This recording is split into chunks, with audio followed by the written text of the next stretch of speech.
Bueno, ya estamos grabando. Em,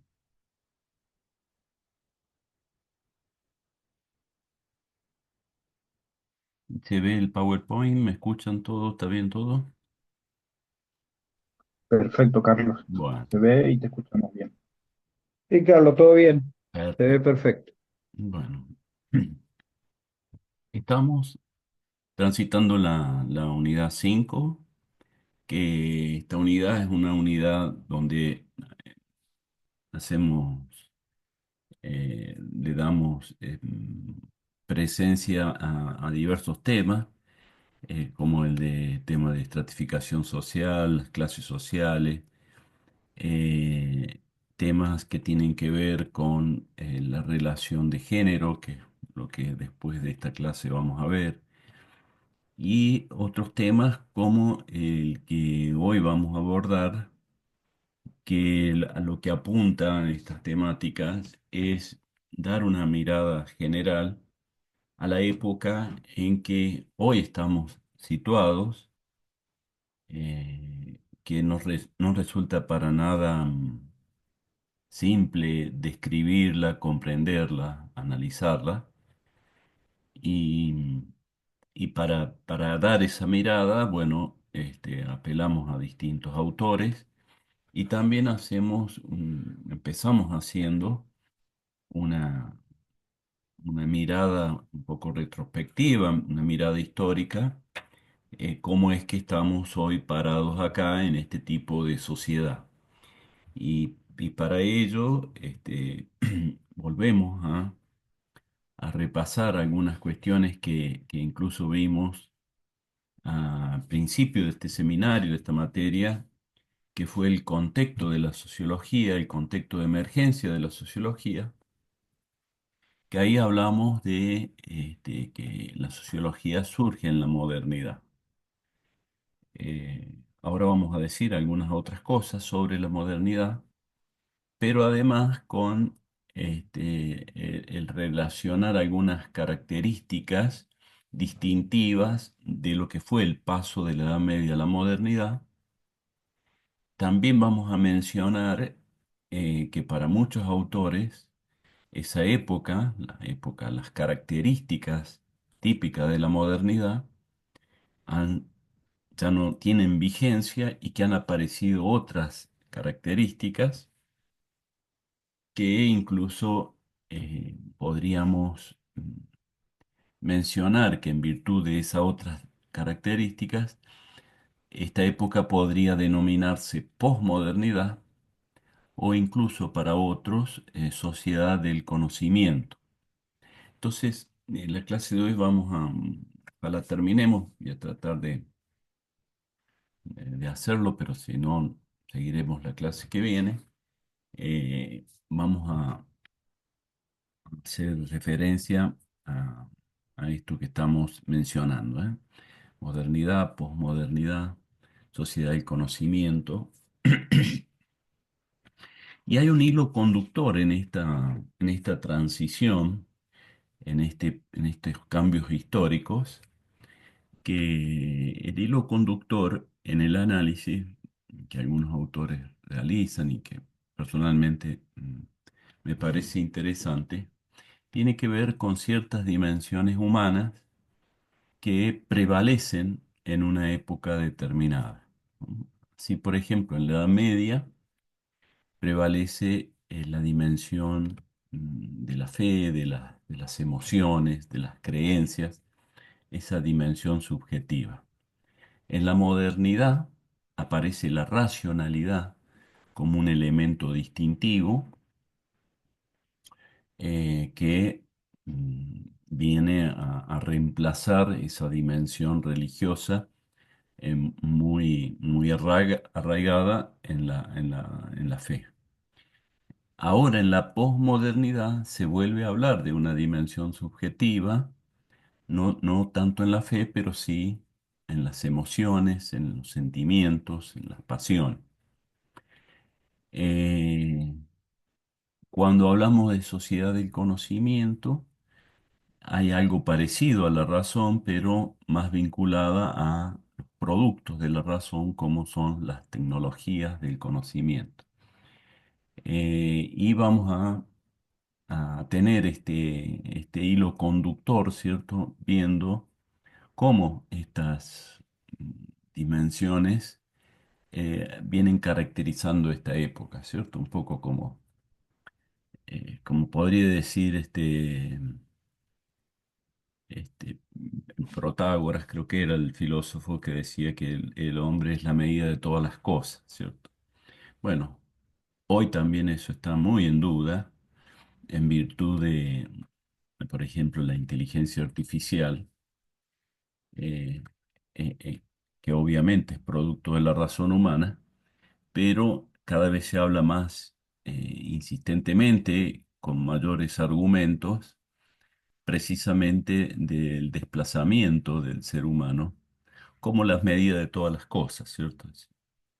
Eh, y bueno, ese es otro debate que habría que considerar, ¿cierto? Hasta qué punto hemos llegado a un momento histórico en donde los acontecimientos desbordan al ser humano, ¿cierto? Ya no somos protagonistas, ya lo que pasa no está hecho a la medida del ser humano, sino que están sucediendo otras situaciones eh, que, bueno, como les decía al principio, complejas de analizar. eh, Tampoco hay mucho material conceptual para reflexionar sobre eh, esta cuestión que tiene que, algunos denominan, ¿cierto?, la sustitución del ser humano como referencia del orden social. Pero bueno, retrocedemos y empezamos de nuevo. Empezamos de un principio con lo que quería decir, ¿cierto? Entender la modernidad, de alguna manera, se entiende mencionando que cambió, ¿cierto? O sea, que dejó atrás la modernidad. La modernidad deja atrás la Edad Media, una época bastante extensa de la historia de la humanidad, con más de 1000 años de preponderancia, una época estable, con pocos cambios y cuya característica esencial era la ligazón, algo dijimos los otros días al hablar de sociología de las religiones, la ligazón entre el Estado y la religión. Había un fuerte vínculo allí que daba orientación, sentido, autoridad y ordenaba el mundo social. Mm, el- Sobre todo cuando pensamos en el sector occidental, ¿cierto? A veces nosotros estamos acostumbrados de hablar del mundo y hacemos una generalización que no es válida porque tiene vigencia en lo que es nuestro mundo, el mundo occidental. Así que en Occidente, efectivamente, la Edad Media estuvo caracterizada por, por esto, ¿cierto? Por encontrar en la religión el marco predominante que explicaba las dudas, que explicaba el mundo, tanto lo terrenal como lo supraterrenal, los misterios humanos, el sentido de la vida, el fundamento a las decisiones eh, políticas, el fundamento de la autoridad. Es decir, quien vivía en la Edad Media tenía un orden, un cosmos bastante estable, incuestionable. El que se atrevía a cuestionarlo era gravemente sancionado. Seguramente ustedes habrán visto allá en filosofía lo que pasó, por ejemplo, con los primeros científicos que se atrevieron a cuestionar algunas creencias de entonces, como que la Tierra era el centro del universo, que la Tierra no era plana, que la Tierra este, no se movía, que giraba en torno del Sol, que éramos un satélite más. Todo eso venía a alterar las creencias preexistentes y bueno, eh, por cierto que no fueron aplaudidas, sino sancionadas esas ideas, ¿no? Porque justamente alteraban las creencias y ponían en riesgo ese orden, esa estabilidad que tanto tiempo duró. Pero, como dice el dicho, ¿no? El sol no se puede tapar con las manos. Entonces, eh, por más que se sancionaba, se quería tapar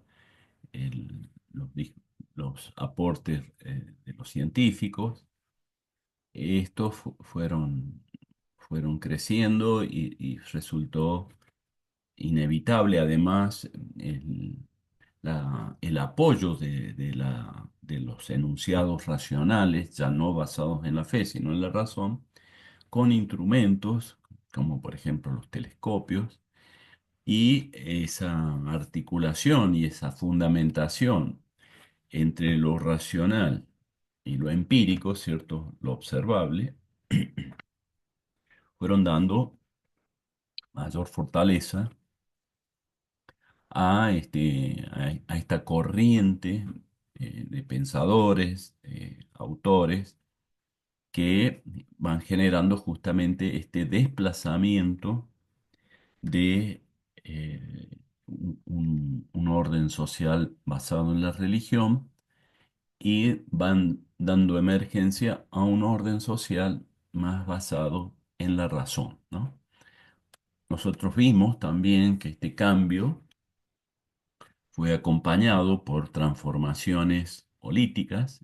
Las monarquías son reemplazadas por sistemas republicanos, en donde hay división de poderes. Después vendrá la democracia, en donde la gente puede participar y votar y renovar a sus autoridades, darles un periodo de mandato y no la autoridad es para siempre y además hereditaria en los hijos de los reyes. Y por supuesto, una transformación social y económica muy profunda que implicó la revolución industrial, las comunicaciones, el ferrocarril, los automóviles, todo lo cual fue generando otra cosa que ya hemos descrito, que es que la población se traslada de la vida rural a las ciudades, aparece en las ciudades como el espacio de convergencia de la vida sociocultural, ¿no? Entonces, esta época, que surge del siglo XVI y para algunos hasta el siglo pasado, la Segunda Guerra Mundial, época que se denomina la modernidad, ¿no? ¿Por qué puse el límite de la Segunda Guerra Mundial? Porque para algunos allí se termina la modernidad y empieza una nueva época. Pero como decimos, ¿no?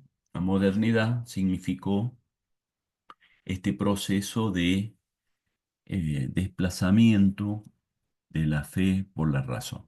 ¿Y cuáles son las características de la razón?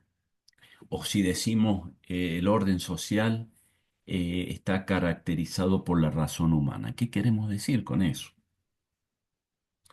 Bueno, también algo hemos dicho de esto, sobre todo cuando hablábamos de Max Weber y mencionar los procesos de racionalización. Hemos señalado qué implica, ¿cierto?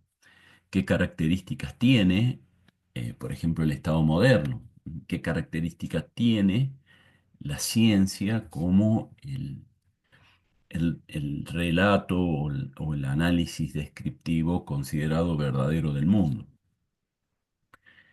Bueno, tanto de las ciencias con su búsqueda de poder describir el universo en términos de leyes, como el Estado moderno, también que busca regular y controlar la sociedad, homogeneizándola y planteando eh, la igualdad, por ejemplo, ante la ley, con una fuerza en la legislación.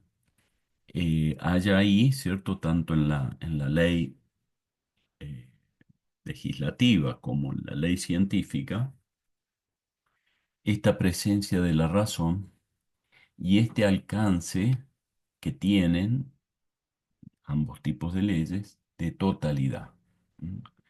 Eh, Desde el punto de vista legal, ¿cierto? Cuando se dice que todos somos iguales ante la ley, por más que esto sea una cuestión formal, por más que uno critique que después depende de las condiciones materiales de existencia, etcétera, efectivamente las leyes tienen el alcance para todo. Un código penal, un código civil, cuando establecen sus normativas, en ningún momento se dice, no sé, la penalidad dependerá de la clase social del imputado. Es, hay una prescripción del delito y se establece una sanción para todo, no para eh, no vinculado a la clase social. Sí se puede distinguir el tema de la edad, por ejemplo, ¿cierto? Bueno, si es un niño, eh, ahí hay un debate de la imputabilidad que le corresponde cuando un niño realiza delito, ¿cierto? Pero no está relacionado al alcance de la clase social. Y las leyes científicas también tienen este propósito de ser válidas universalmente, o sea, en todo lugar, en todo momento. Eh, no es una ley, no es tampoco, digamos, vigente para un caso particular, para un lugar determinado, para un momento histórico en particular, sino que tiene esta pretensión de totalidad, de universalidad. Y esa característica, ¿cierto?, de universalidad, de totalidad, de alcance general, es precisamente lo propio, lo específico de la razón humana. Acá en el texto, justamente que está puesto acá, Hinker Lambert, es donde ustedes pueden encontrar más material que explica esta idea de lo que implica el nexo entre racionalidad y totalidad. Este autor, que es un sociólogo, bueno, él es alemán, pero ha vivido casi toda su vida en Colombia, hay una interesante profundización de este concepto y también, por supuesto, habla de esta característica que se expresa también, por ejemplo, en el lenguaje, ¿cierto? El lenguaje humano tiene esta característica, las palabras, los conceptos son generales. Si decimos árbol, nos referimos a todos los árboles. Para mencionar un árbol en particular, tenemos que indicarlo y decir este árbol, o nombrar su especie, que implica de alguna manera un acotamiento. Decimos, no sé, espinillo. Entonces ya no es todos los árboles, sino todos los espinillos. Y a lo mejor si dentro de los espinillos hay también distintos tipos, tendremos que agregar otra palabra más, espinillo híbrido, no sé, estoy inventando ahora. Es decir, combinar varias palabras para poder acotar el alcance de lo que se quiere significar, porque por sí sola las palabras y los conceptos tienen este carácter racional general. Bueno, y esto entonces, esta idea de racionalidad, de totalidad, es lo que va a caracterizar la modernidad. La va a caracterizar, por ejemplo, cuando crea el Estado moderno, en donde esta institución tendrá este propósito, ¿eh? Alcanzar con sus medidas, con sus instituciones, con sus regulaciones, con su orden, a toda una población. Eh, Allí delimita el Estado-nación, delimita el territorio y establece esos límites territoriales como la competencia o el alcance de las instituciones que el Estado va a señalar. Aparece la escuela pública, que va a ser obligatoria para todos. Aparece la salud pública. Se crea, por ejemplo, el Ejército Nacional. Ya lo- las, las poblaciones, las monarquías, por ejemplo, los señores nobles, tenían antes sus propios guerreros, y si el rey iba a la guerra, pedía a los nobles que le prestara sus, sus guerreros.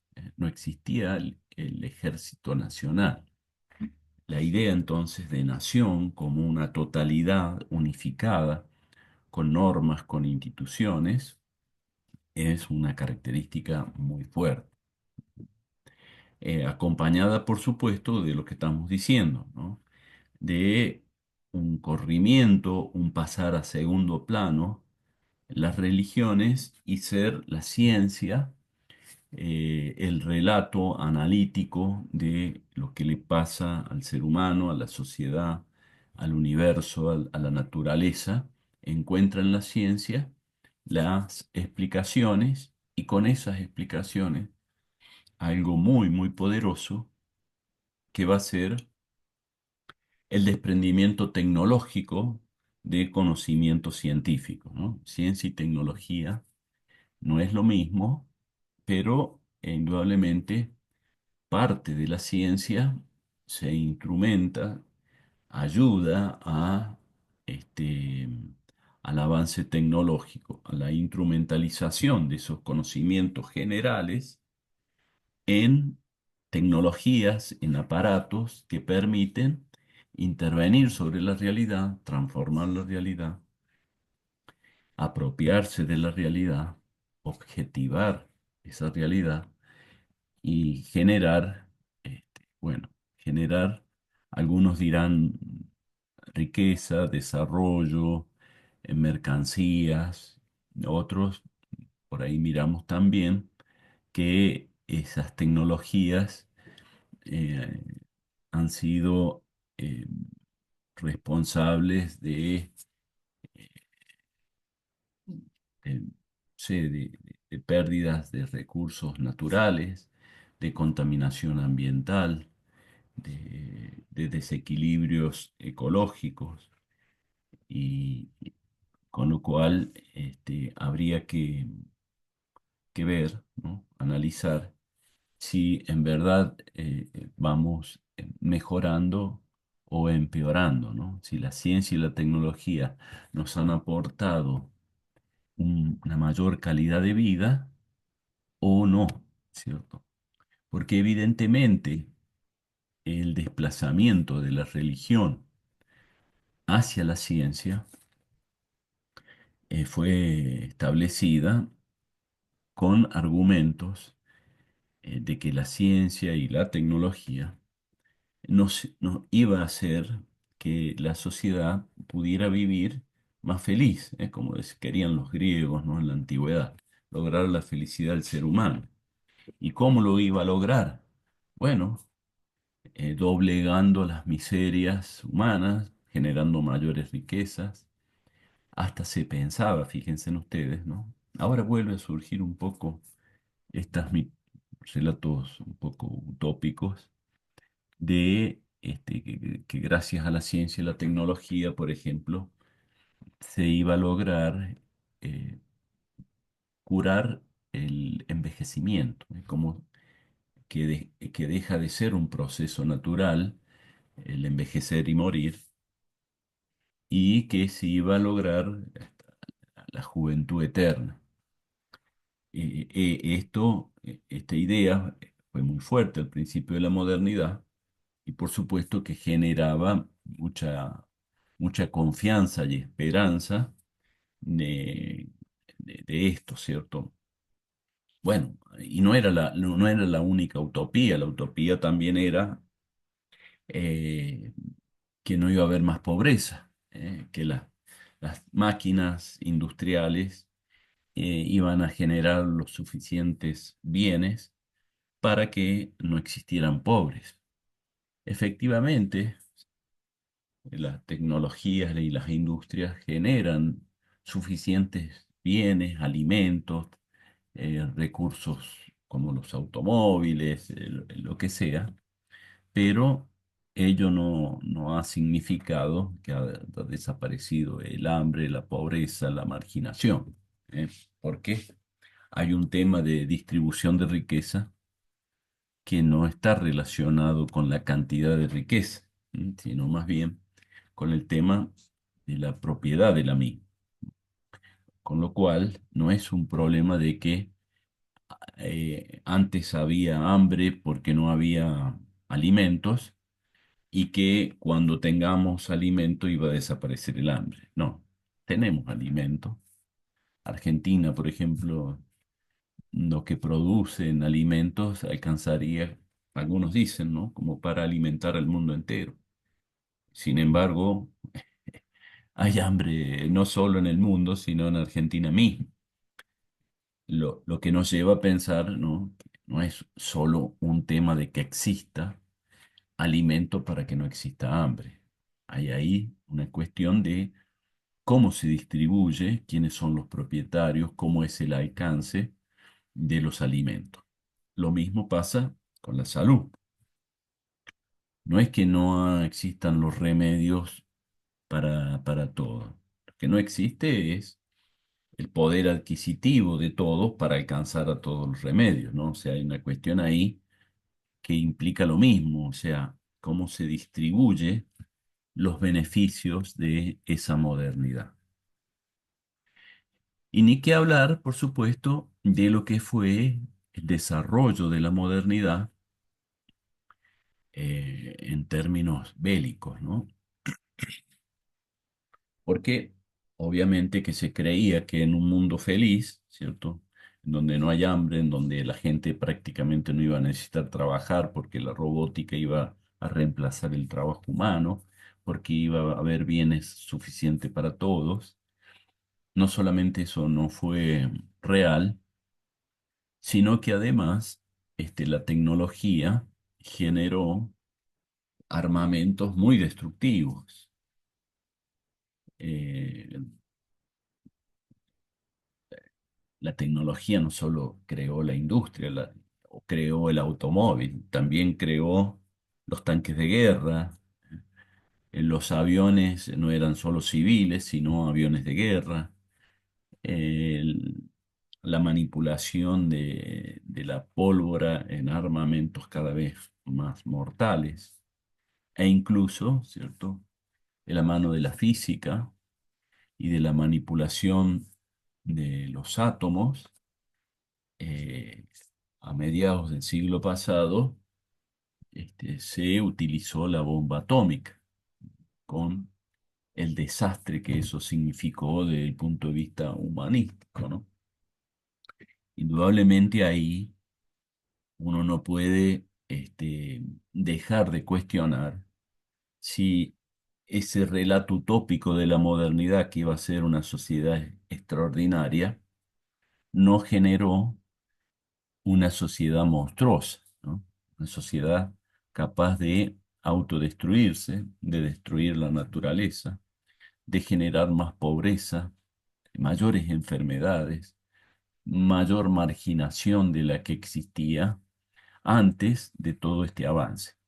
Con lo cual, por supuesto, hubo un movimiento y existe un movimiento muy crítico a este argumento de racionalización de la modernidad.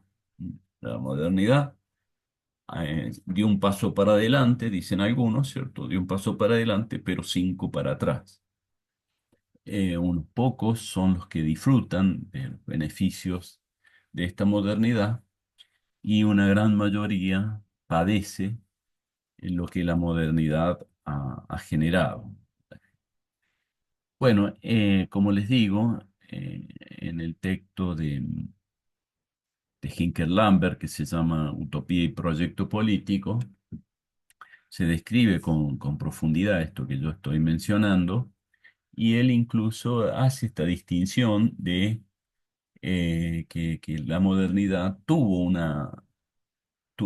en los intelectuales, en los cientistas, en los filósofos y sobre todo en los políticos, tuvo una coincidencia respecto a creer en esa utopía, la utopía del progreso, del desarrollo ilimitado, de vivir en libertad, ¿m? Que todos estos avances nos iban a permitir vivir libremente, sin condiciones, sin restricciones. Y esa utopía, compartida por muchos, sin embargo, a la hora de tener que decir cómo hacemos para que esa utopía sea realidad, allí aparecieron diferentes proyectos políticos. Por eso se llama utopía y proyectos políticos, ¿no? La utopía es la misma, mientras que los proyectos políticos que fueron surgiendo en la modernidad fueron diferentes. Estos proyectos políticos fueron el liberalismo, después aparecen otros como el anarquismo, otros como el fascismo, el comunismo, vuelve después el neoliberalismo, distintas expresiones que para, para ser sintéticos, lo que vamos a mencionar es que aquí entre los proyectos políticos, por más que se comparta esa utopía, ¿cierto? De felicidad del ser humano, de libertad, de progreso, de desarrollo, etcétera, hay una mirada distinta respecto, por ejemplo, al rol del Estado, ¿no? Hoy lo vemos muy claramente cómo el presidente que tenemos permanentemente menciona al Estado como el responsable de todos los males, ¿no? Y asocia a distintos movimientos o partidos políticos en virtud de cómo se posicionan frente al Estado.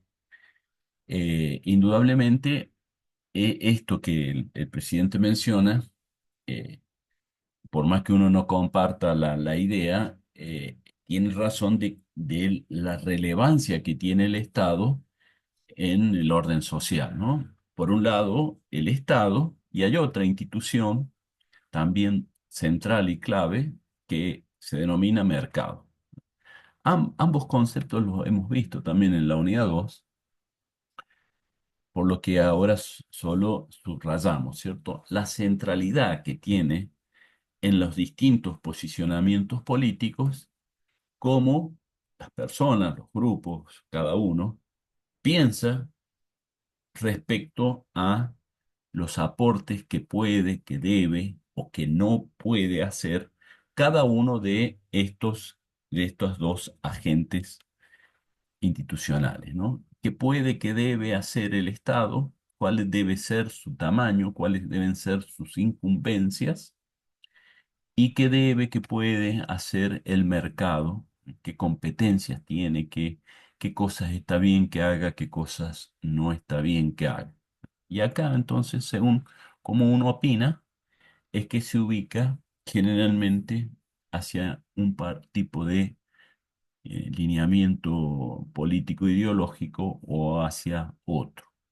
En términos generales, quienes eh, plantean la preponderancia del rol del Estado suele identificarse con corrientes socialistas. Y cuando decimos socialismos, lo decimos en plural porque hay muchos tipos de socialismo, ¿no? Socialismos democráticos, socialismos estatistas, socialismos de- con distintas profundidad de competencias vinculadas al Estado, ¿no? Por ejemplo, el comunismo es un tipo de socialismo en donde el Estado juega un papel prácticamente excluyente, central en el orden social. Mientras que cuando decimos mercado, nos situamos más en el liberalismo y en las distintas expresiones que también tiene el liberalismo, ¿no? Liberalismo clásico, el neoliberalismo, el anarcoliberalismo, expresiones que también van variando según el protagonismo que le dan al sector privado, a la propiedad privada, como la dimensión más organizadora, más excluyente del orden social. ¿Eh? Los liberales, más moderados, digamos así, creen en la coexistencia también del Estado, al igual que los socialistas moderados creen en la convivencia con el mercado. Ahora, los liberales extremos buscan la anulación del Estado y los estatistas extremos buscan la anulación del mercado. Con lo cual uno tiene distintas posiciones y esas distintas posiciones llevan a generar partidos políticos diferentes eh, por, por estas no coincidencias políticas, ¿no? Por supuesto que hay otras cuestiones más que se ponen en juego, pero si tuviéramos que mencionar por dónde pasan las divergencias políticas, pasan por acá, ¿cierto? Es decir, cómo observamos cuál debe ser el rol del mercado y cuál debe ser el rol del Estado, ¿no? Mercado y Estado como dos grandes dimensiones eh, que, bueno, tienen una lógica, tienen sus instrumentos para organizar el mundo social. Bueno, entonces este material eh, es el característico de esta época, ¿no? Como decíamos, para algunos autores, la modernidad no cumplió su utopía, sino que por el contrario, generó monstruos. Los monstruos de las guerras, los monstruos de la pobreza, los monstruos de la manipulación. Acá vamos a mencionar un autor, Lipovetsky, que plantea cuáles son los argumentos válidos y centrales de la corriente postmoderna. Probablemente que él, Lipovetsky, que es un autor, no el Lipovetsky nuestro, nosotros tenemos un Lipovetsky en Argentina, ¿no? Que no es filósofo, sino político. Este Lipovetsky es un filósofo francés que simpatiza con la mirada postmoderna. Y él hace mucho hincapié en la cuestión de la manipulación mental y cultural que la modernidad generó. Él plantea que la modernidad, de mano del Estado, generó un disciplinamiento social que hizo del ser humano eh, un-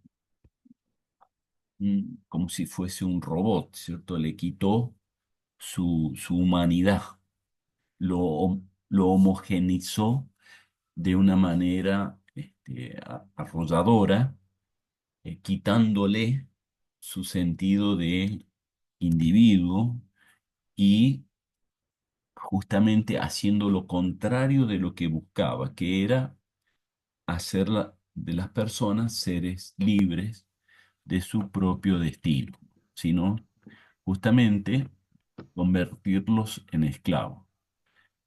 ¿Cómo se convierte en esclavo? ¿Cómo se pierde la libertad? ¿Cómo se manipula la conciencia?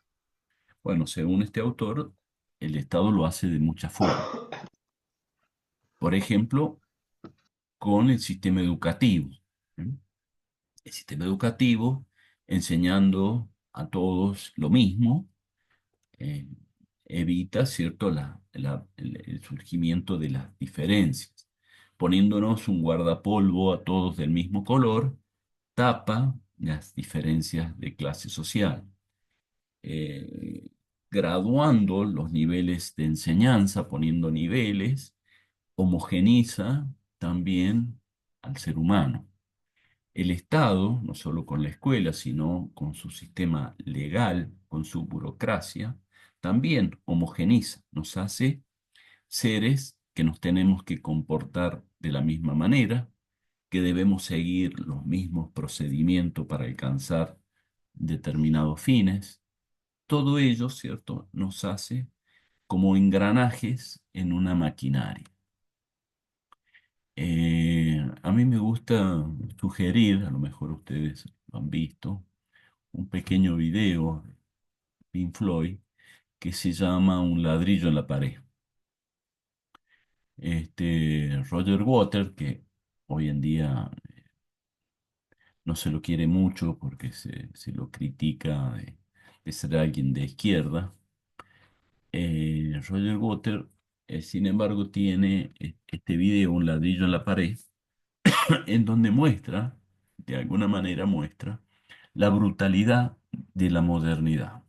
Y la muestra eh, poniendo como ejemplo la militarización de la ciudadanía y el papel del sistema escolar. Claro que es un video que ya tiene como 40 años, ese video, en donde la escuela en ese entonces no era la escuela que existe hoy, ¿cierto? Una escuela en donde se hacía, por ejemplo, un profesor de literatura está enseñando un poeta y la manera de aprender era apelando a la memoria. Entonces, el aprendizaje tenía que ser así, memorístico, y tenía que repetirse las mismas palabras que el poeta o el autor había escrito. Y en ese video, un alumno tiene la osadía de reconstruir un literato, y cuando el profesor se da cuenta que está metiendo su impronta, lo golpea con un puntero, ¿cierto?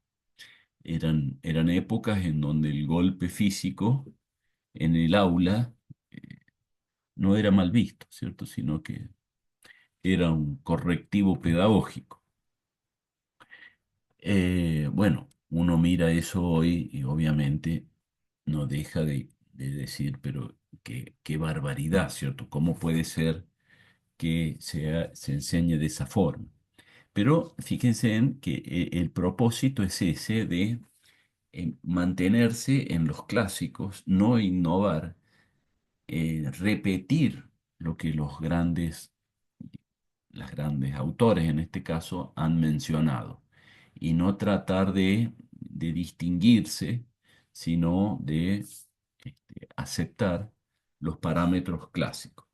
Más evidente aún es el tema de los desfiles militares que en ese video también se muestran, ¿cierto? En donde llama la atención cómo las personas, los militares, desfilan con una simetría tan marcada que no parecen individuos, sino que parece, no sé, una máquina lo que va desfilando, porque tan perfectamente simétrico los movimientos que se van desplegando, que no parece humano. ¿Cómo van a ser individuos que se mueven así?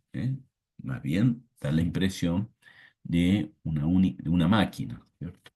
Bueno, con eso lo que quiere ilustrar, ¿cierto? O lo que se transmite es esto, ¿no? La anulación de la persona individualmente y el hacer exactamente lo mismo que hacen los otros. Y bueno, y el video se llama Un ladrillo en la pared porque también es un ladrillo en la pared, ahí se muestra un muro, es una metáfora en donde cada individuo es un ladrillo, ¿cierto? Eh, Simétricamente puesto al lado de otro ladrillo, guardando las mismas distancias entre el ladrillo que tiene a los costados como los ladrillos que tienen arriba y abajo. Una pared son muchos ladrillos, pero están tan simétricamente ordenados y pegados que se convierte en una unidad, en este caso en una pared. Bueno, esta metáfora, digamos, de Roger Waters, eh, no la menciona Lipovetsky, pero bien la mencionamos nosotros por una cuestión pedagógica, ¿cierto? Para mostrar la crítica que se le hace a la modernidad desde este otro lugar, ¿cierto?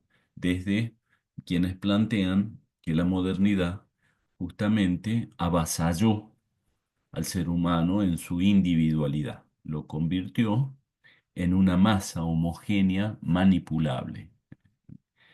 Eh, a- por distintos medios, como decíamos, y castigando, por eso también se llama disciplinaria, a quienes osaban, de alguna manera, salirse de los parámetros que la modernidad considera eh, aceptables, ¿no? Y la sanción y la disciplina y el disciplinamiento proviene tanto desde el punto de vista legal como desde las costumbres, las tradiciones, lo que se denomina la moral, ¿no? La moral es esta reflexión cultural, no filosófica, porque ahí sería la ética, ¿cierto? Pero sí las tradiciones culturales que nos dicen que está bien hacer y que por lo tanto se espera que hagamos y que no está bien y por lo tanto se sanciona, socialmente se sanciona si se lo hace. ¿Qué formas tiene la sociedad de sancionar? Bueno, por ejemplo, aislando a la gente, ¿cierto? Aislando, violentando también, ¿cierto? Eh, hoy en el diario, por ejemplo, hay una noticia terrible que es una tremenda paliza que le da una patota a un muchacho por ser gay, ¿cierto? Parece realmente de una noticia de hace 200 años atrás y no de hoy. La intolerancia a la diversidad sexual.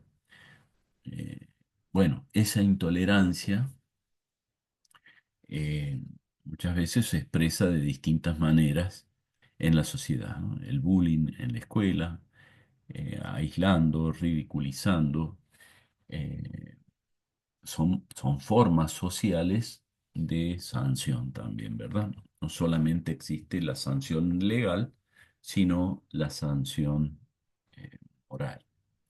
Y lo que Lipovetsky plantea, que todo esto está cambiando, todo esto se está transformando, la modernidad ha perdido fuerza justamente porque la gente se dio cuenta que no cumplió su utopía, sino que lo que está haciendo es una monstruosidad. Y entonces se empieza a aparecer una cultura diferente, una cultura de la tolerancia, de la diversidad, del diálogo, del respeto por las individualidades y un freno, una crítica a las tendencias homogenizadoras, totalizadoras, la palabra totalidad, hacer que los chicos en la escuela sean todos iguales, pongámosles guardapolvo, que aprendan los mismos contenidos, que tengan las mismas costumbres. Bueno, esa tendencia totalizadora, dejarla a un costado y promover, facilitar que cada persona exprese su forma de ser. Bueno, claramente que también entonces se tienen que dar respuestas a,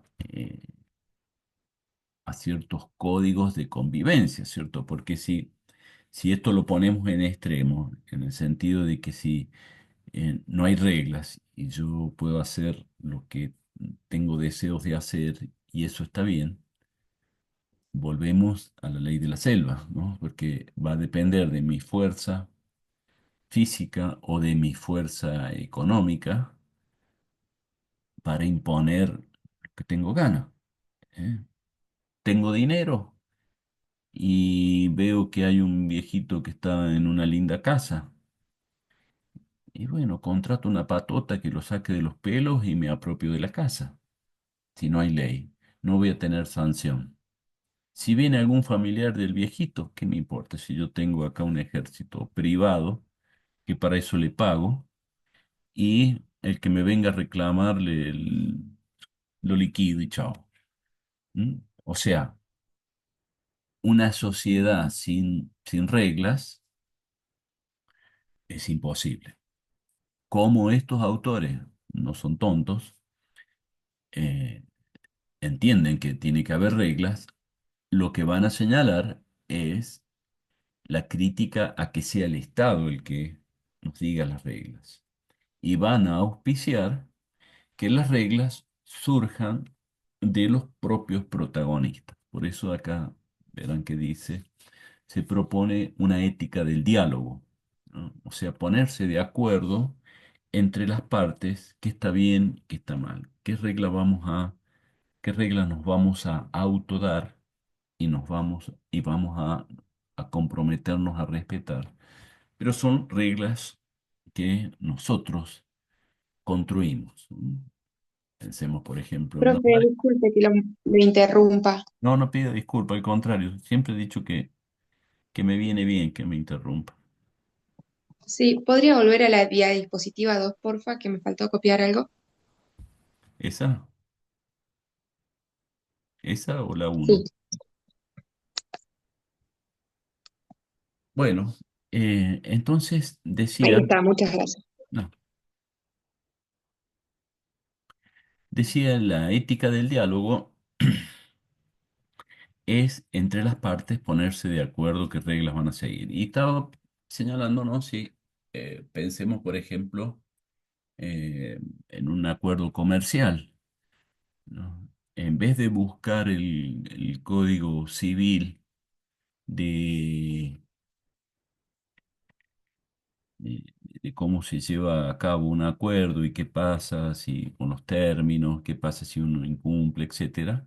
Bueno, las partes dicen, vamos a hacer esto, esto y aquello, vos te comprometes a esto, vos te comprometes a aquello. Ustedes, por ejemplo, que muchos de ustedes seguramente alquilan, o algunos de ustedes alquilan, la ley de alquileres cambió porque este gobierno tiene esa concepción de que el Estado eh, se, se retire de las interrelaciones y por lo tanto que el alquiler lo regulen las partes, el inquilino y el propietario. Si acuerdan este incremento mensual, que sea incremento mensual. Si acuerdan aumentos cada 2 meses, que sea cada 2 meses. Si el aumento va a estar regido por la inflación o por el dólar, que sean las partes las que establezcan las reglas de ese acuerdo. Entonces a esto se le llama, ¿cierto? El diálogo como herramienta de establecimiento de reglas y no el Estado el que establece qué está bien, qué está mal, qué se debe respetar y qué no. Esto no solamente en lo comercial, uno lo puede generalizar en cualquier esfera humana. Pensemos en una pareja, este, pensemos en el tema de la fidelidad. Bueno, hace varios años atrás no hacía falta ni hablar de que una se iba a ser fiel unos con otros. Ni se hablaba porque era como una obviedad que en una pareja la fidelidad era un elemento central que fortalecía la unión.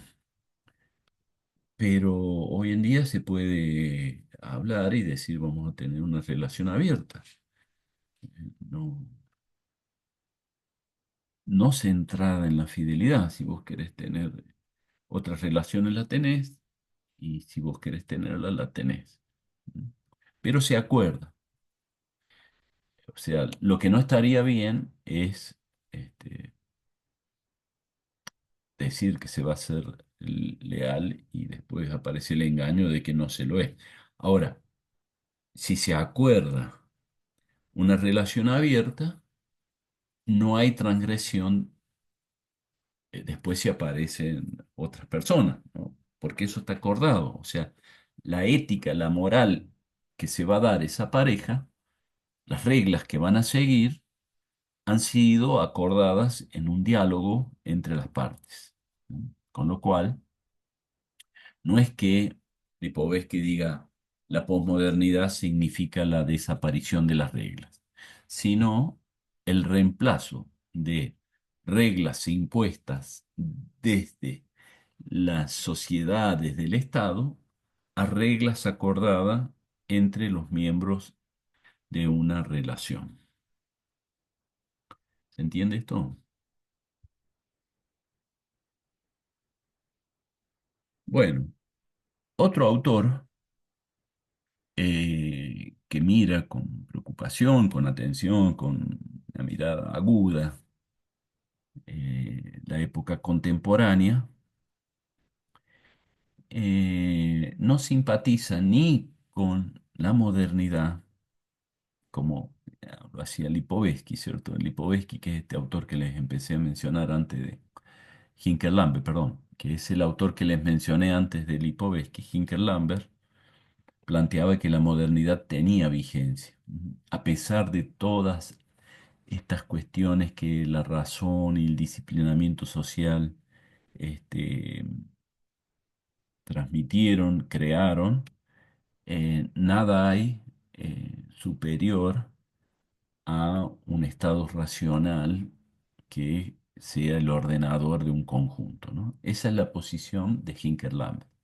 Lipovetsky, como les decía, sería lo contrario. Es si él es posmoderno, critica mucho ese posicionamiento de Hinkerlamber y de otros, por supuesto,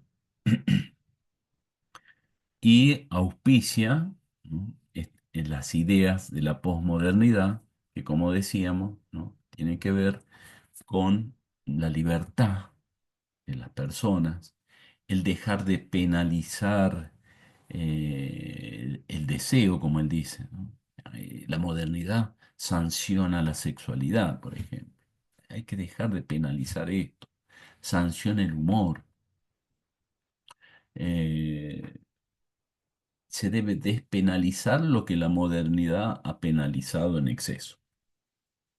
Bueno, MacAuge es otra mirada que ni es moderno ni es posmoderno.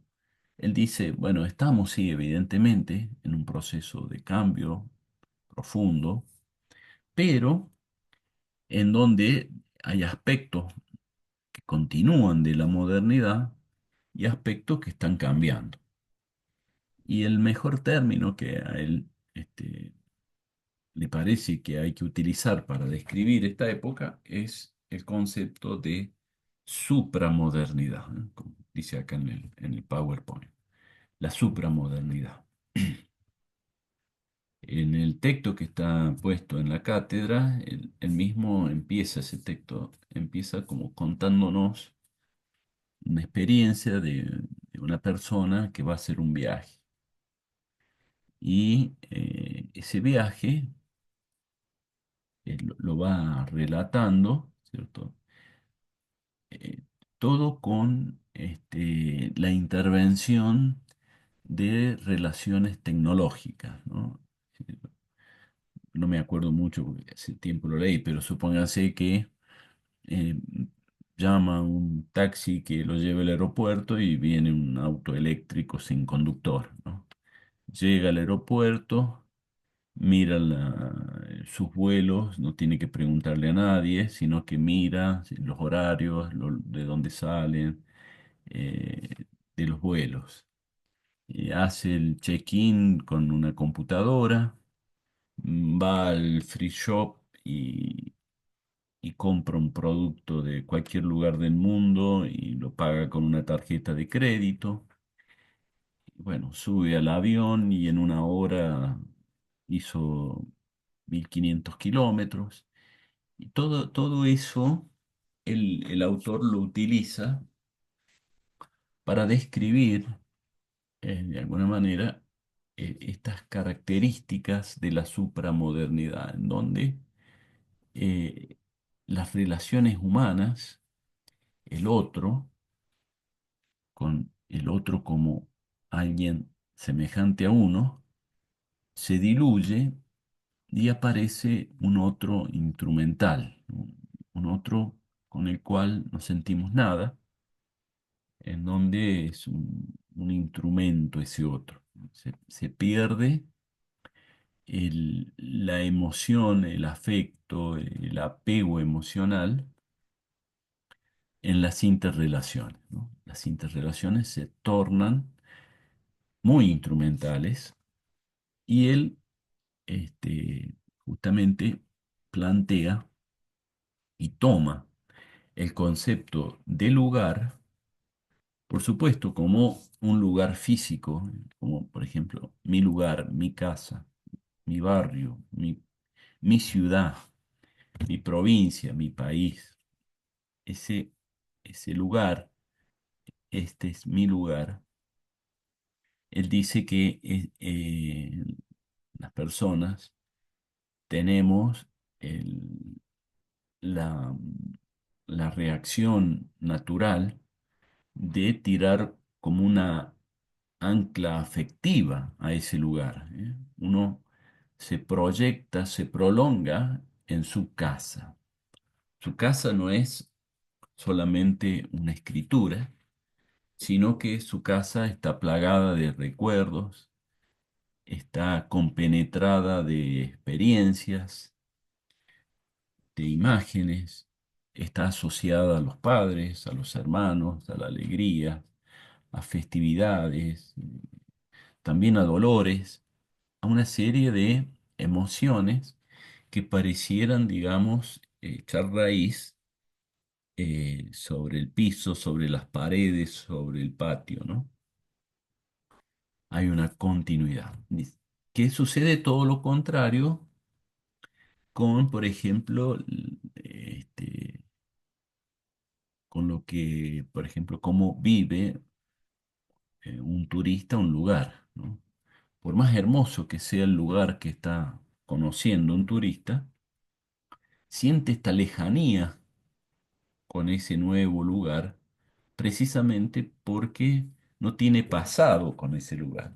Entonces es una mirada casi como quien mira una película, por más que sea el paisaje o la ciudad más extraordinaria del mundo que esté observando, ¿no? Pero hay una observación desanclada de lo emocional. Entonces acá Auge utiliza estos conceptos de lugar y no lugar. Lugar o lugar antropológico incluso le denomina. El concepto de antropología, ¿saben? Antropo significa ser humano, ¿cierto? Entonces, lugar antropológico quiere decir un lugar humanizado, un lugar donde tenemos un nexo emocional. Y el concepto de no lugar es ese lugar en donde uno puede observarlo, pero está de tránsito. No, no ha tirado ahí un ancla emocional. Yo siempre les pongo de ejemplo a ustedes cuando, sobre todo, esta carrera de psicología, hace muchos años, la mayoría de los estudiantes venían de otras provincias. Ahora siguen viniendo de provincias vecinas, vienen a estudiar, pero no son la mayoría. Son un grupo importante, pero no la mayoría. hace unos años atrás eran la mayoría, y yo les decía una cosa que me decían, sí, tienes razón, profe, es así, que es que al principio, cuando dejan su provincia, su casa, supongamos a alguien que venga, no sé, de La Pampa a estudiar y por lo tanto alquila algo acá en San Luis y estudia psicología, ¿no?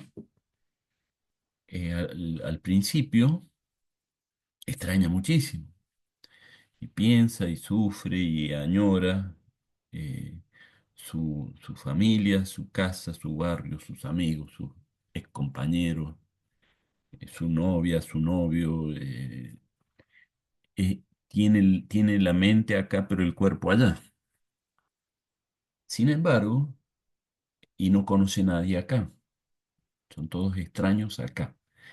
Dejó un lugar y vino a estudiar a algo que el autor diría, se vino a un no lugar. Sin embargo, con el paso del tiempo,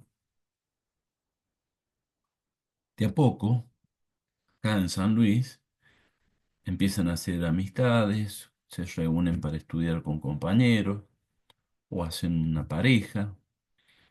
Y por lo tanto empiezan a construir vínculos afectivos acá. Y cuando van de visita a su ciudad de origen, de a poco ya empiezan a sentir que juntarse con los ex compañeros de la escuela está bueno, pero no tan bueno como era antes, que ir a tomar un mate con la vecina, el vecino, que antes parecía un acto religioso, ahora ya no tengo tantas ganas. Es decir, empieza a invertirse el lugar del no lugar, ¿no? Esto que era en un principio un no lugar y la ciudad de origen seguía siendo fuerte el lugar, con el paso del tiempo que no es un mes, 2 meses, sino que a veces es un año, dos, tres, este pasa a ser el lugar. Ni qué hablar cuando pasan 5 o 6 años, que muchas de las personas que han venido a estudiar se radican después acá. ¿Y por qué? Por esto, ¿no? Porque ya tiene una red de vinculaciones acá que le ofrecen trabajo, su pareja ya está acá, hasta a lo mejor algunos de ustedes cuando terminen ya hasta tienen familia y la pareja es de acá o a lo mejor es de otro lado, pero ambos coinciden en quedarse acá. Bueno, distintas situaciones, pero indudablemente que sucede esto, ¿cierto?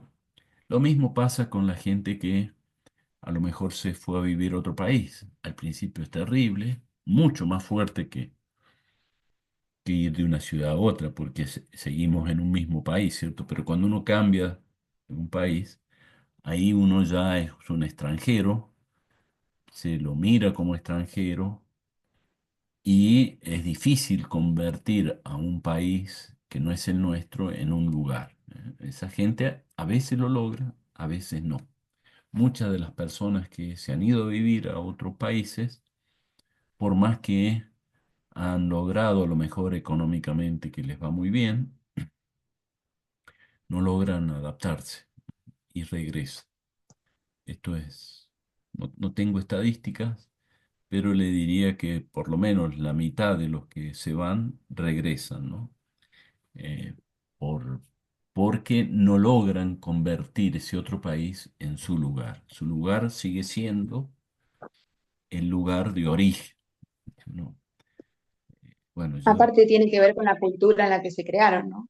Eso claro, tiene mucha influencia en no encontrarse luego después donde viven.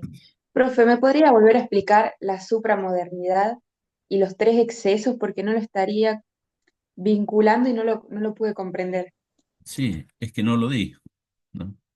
O sea, lo voy a explicar, no voy a volver a explicar. Esto de la supramodernidad con los tres excesos es este autor que estamos diciendo, ¿no? De Mac Auge, que plantea que el concepto más apropiado para describir lo que hoy vivimos es este, el de supramodernidad, en donde, bueno, una de las características es esta, la de que abundan los no lugares, en lugar de ese lugar antropológico o simplemente el lugar que era el característico de antes. Hoy la gente, en virtud de las tecnologías, de los medios de comunicación, del transporte, de Internet, tiene nexos que desbordan su lugar, ¿no? Y convive con otros escenarios, con otras personas, con las cuales esa convivencia no es emocional, sino instrumental. Y todo esto, ¿cierto? Que podemos decir que se da en términos de lugar y no lugar, eh, también es caracterizada por tres tipos de excesos. Excesos de individualismo, de tiempo y de espacio. Exceso de individualismo, ¿qué quiere decir? Quiere decir que estamos viviendo en una época en donde justamente esa idea de modernidad totalizadora, esta modernidad racional que busca que todos seamos iguales, empieza a dejar de ser dominante y cobra fuerza un tipo de sociedad que se adapta, que tolera, que genera incluso mercancías, objetos, eh, a la medida de cada uno de nosotros. Por ejemplo, ¿cierto? Un ejemplo es, si uno va a comprar, que no es mi caso, ¿cierto? Pero si uno fuera a comprar un auto 0 kilómetro, en la agencia, eh, supongamos, me voy a comprar un Fiat Cronos, ¿no? Que hoy creo que es el auto más vendido. Seguramente en la agencia le dice, mira, el Fiat cuesta, no sé, 25 millones de pesos. Pero vos podés elegir el tapizado que querés, si querés el tapizado de cuerina o de cuero. Podés elegir el tipo de llanta. Podés, si querés con llanta cromada, llanta así. Podés elegir si va con el tapabaúl, si va con la chapa de abajo del motor, si va con tal cosa, si va con tal otra, si va con esto, si lo querés así, si lo... O sea, uno personaliza el auto cuando lo va a comprar de acuerdo al gusto. Viene, sí, un cascarón, pero uno puede elegir desde el color, las llantas, la rueda, el tapizado, el volante, si lo quiere con aire acondicionado, levanta vidrio eléctrico, con freno, con airbag. Hay un montón de temas accesorios más allá del motor y el chasis que a uno le consultan cómo lo quiere. Entonces uno, de alguna manera, ¿cierto? Elige ese auto a su medida.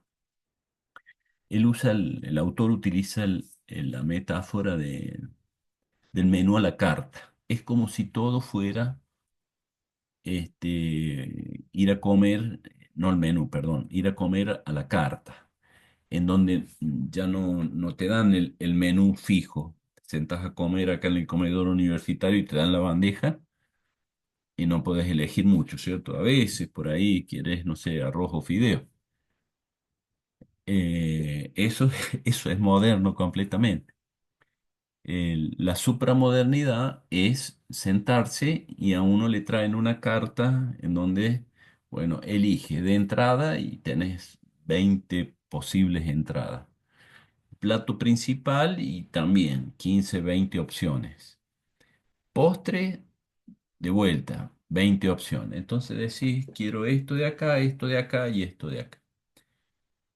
¿Esto qué es lo que ilustra? Que la realidad se amolda al individuo.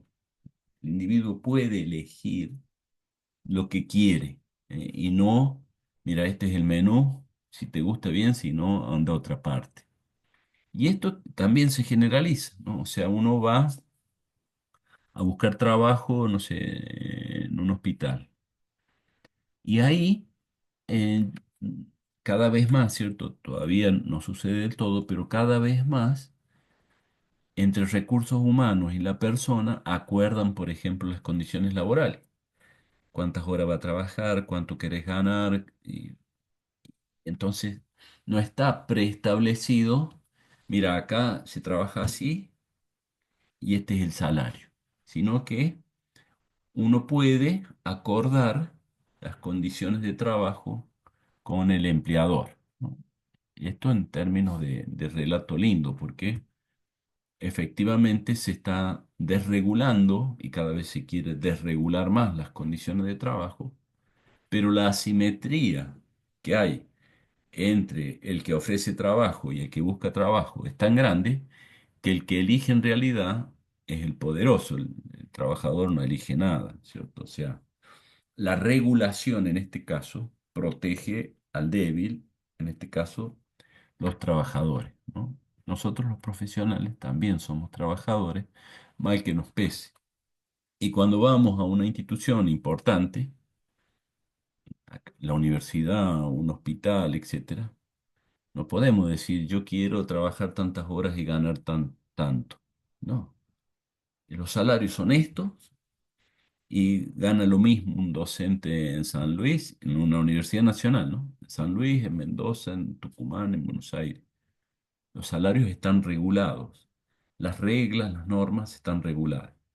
Bueno, esto se busca desarticular en algunos lugares, sobre todo en espacios privados, está bastante desregulado y también se acuerda, entre las partes, acuerdan cómo va a ser el trabajo a llevar a cabo, en donde no quiero dejar de insistir que esto sería muy interesante si existiera igualdad entre los que acuerdan, ¿no? Pero cuando hay asimetría, el que tiene más posibilidades es el que tiene más poder. Si yo, trabajador, tengo uno o dos lugares nomás para elegir a trabajar y la persona que está del lado de la patronal tiene 20.000 posibles trabajadores para elegir y tiene libertad de imponer las condiciones de trabajo, evidentemente me va a hacer trabajar por 2 centavos y listo, ¿cierto? Porque tiene una cola para elegir. En cambio, uno, o es esto, o es aquello, o es nada. Entonces, no hay libertad para poder negociar. La negociación es un cheque en blanco para uno y cadenas para otros. A veces sí, a veces no. Bueno, exceso de individualismo.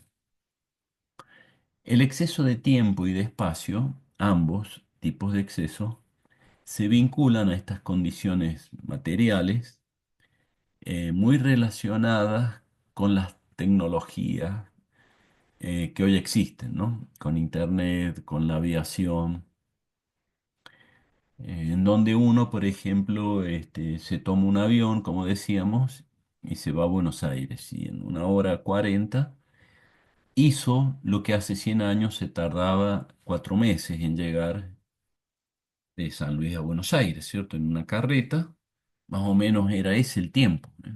De 4 meses, ahora pasamos a hacerlo en 1 hora y media, 1 hora 40. Y si no queremos viajar y queremos comunicarnos por internet y hacer una videollamada, podemos interactuar gracias a internet con esa persona que está a 800 kilómetros o que está del otro lado del océano, una persona de cualquier lugar del mundo, podemos comunicarnos y podemos hacer negocio. Podemos agarrar el teléfono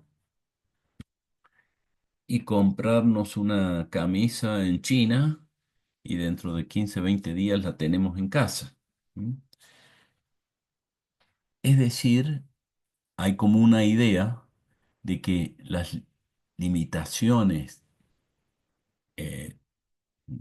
inevitables del tiempo y del espacio, en la que todo ser vivo está anclado. Nosotros estamos viviendo el 13 del 10 del 2025. No podemos no estar viviendo este día y estamos acá, ¿cierto? En un lugar fijo y determinado. Esas condiciones temporales y espaciales se nos imponen. Pero lo que está sucediendo es que no es fatal esa imposición.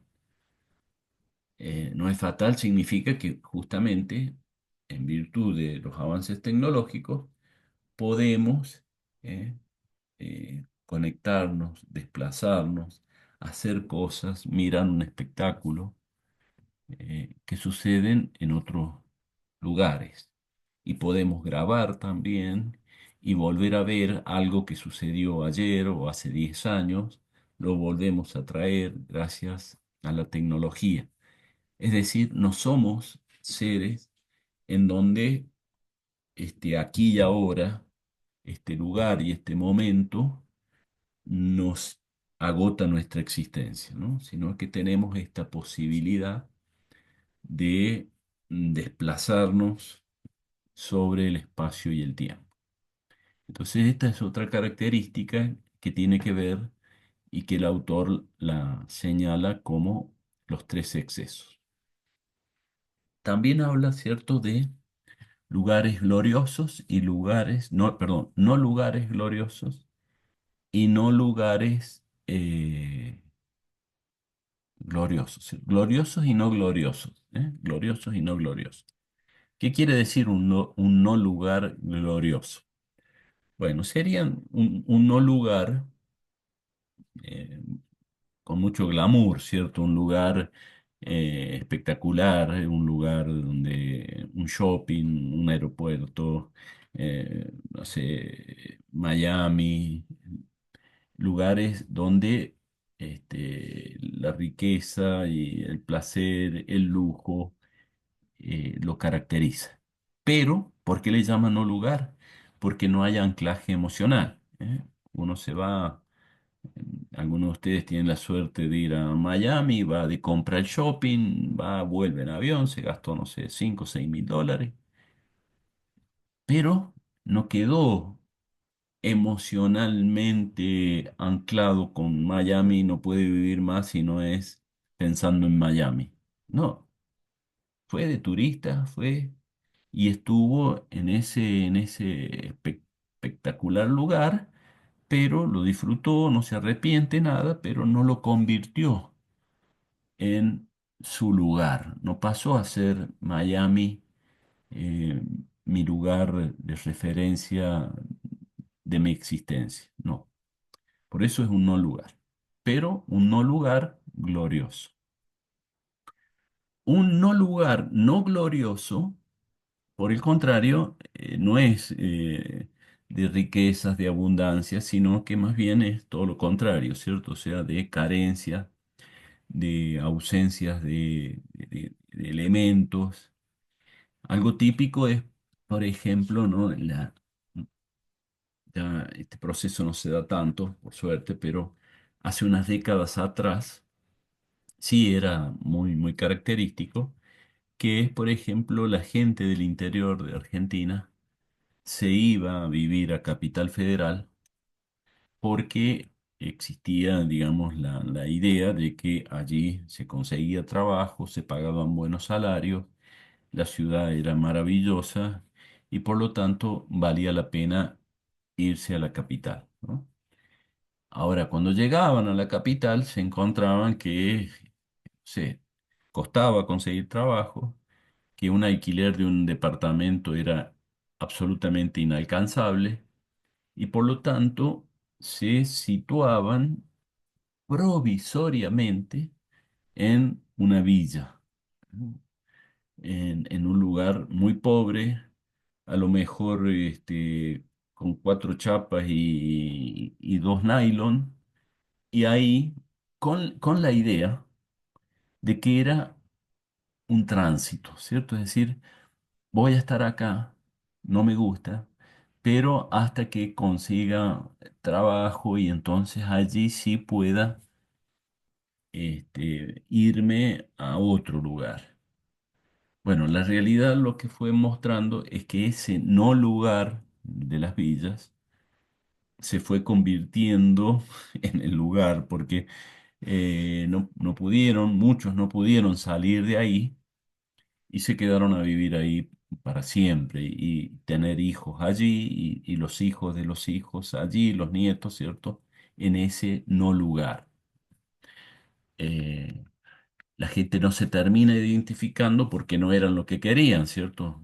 Nadie quiere vivir sin luz, sin agua, pasar frío en invierno, pasar calor en el verano, eh, etcétera, ¿cierto? Entonces no se vive como un lugar, sino que se vive como un no lugar. Sin embargo, el tiempo continúa, muchos logran, por supuesto, irse, pero otros no. Y otros logran arreglar también un poco ese no lugar, construir en vez de chapa, hacerlo con paredes, construir un baño, conectarse a la luz y entonces, bueno, convertir ese no lugar en algo un poco eh, más digno y más aceptable. No lugares también son los lugares, son las cárceles, son los lugares donde las guerras generan refugiados. Eh, Ahora, por ejemplo, los palestinos, ¿cierto? El desplazamiento que han tenido que hacer de sus lugares hacia otros lugares implica, bueno, vivir en carpas, vivir bajo condiciones de poca garantía de salud, de recursos, de recursos tanto de sistemas de agua, de luz, sino incluso de recursos de alimentos. Y bueno, esos desplazamientos son bastante dramáticos y por supuesto suponen un no lugar no glorioso. Bueno, esto entonces, este autor, Mac Auge, ¿no? Em,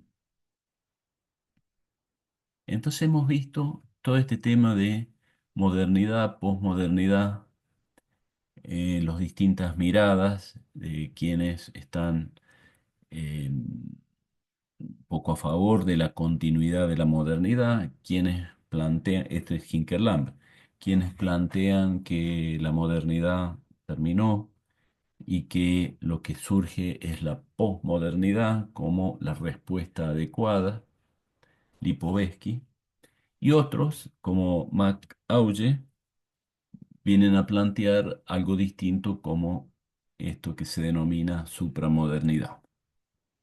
Voy a presentar el tema ahora de sociedad del conocimiento, pero lo vamos a desarrollar la clase que viene.